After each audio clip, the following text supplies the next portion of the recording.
On August 20, 2026, Bitcoin moved past $72,000, crossing a price point that many investors had spent months watching. Across social media and trading desks, the reaction was immediate. Retail investors saw this climb and assumed it signaled the start of a sustained, long-term bull run. While the asset remains digital, the impact of the rally was visible in the physical world, as Bitcoin dominated mainstream cultural conversations and city streets.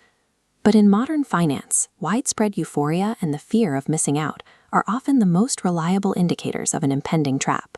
Right in the middle of the celebration, billionaire gold advocate Peter Schiff disrupted the narrative with a blunt instruction to sell the asset immediately. Schiff described the $72,000 milestone as a market fakeout. Misdiagnosing a fakeout as a genuine breakout is the primary way everyday investors lose their wealth to institutional market traps. This chart shows the mechanics. A resistance level acts as an invisible price ceiling where selling pressure historically overpowers buying, preventing the price from moving higher. A fakeout begins the moment the asset's price briefly pierces above that established resistance line. This breach creates a trap zone. Algorithmic trading bots and retail buyers rush in, automatically triggering purchases based on the assumption that the breakout is real. Then the momentum dies. The price reverses and plummets below the original line, leaving late buyers holding assets that are rapidly losing value.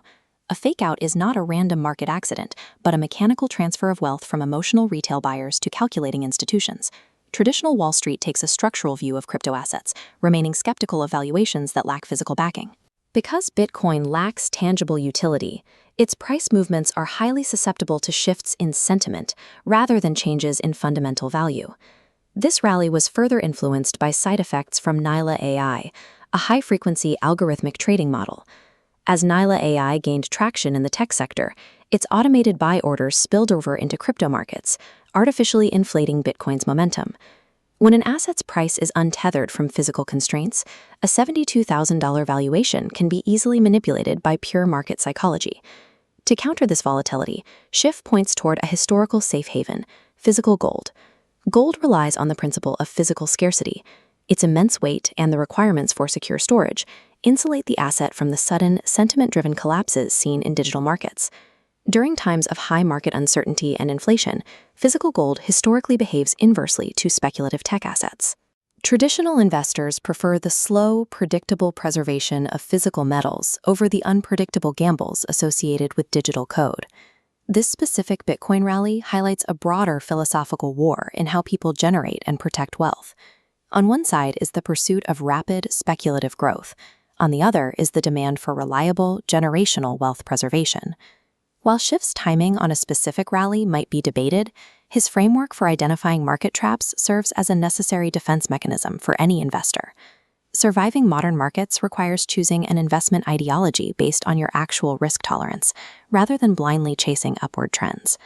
A sudden, aggressive price surge is a reason to pause and question the underlying data, not an immediate promise of future wealth.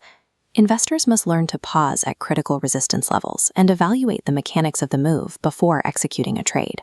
Long-term financial longevity ultimately favors the skeptical and the patient.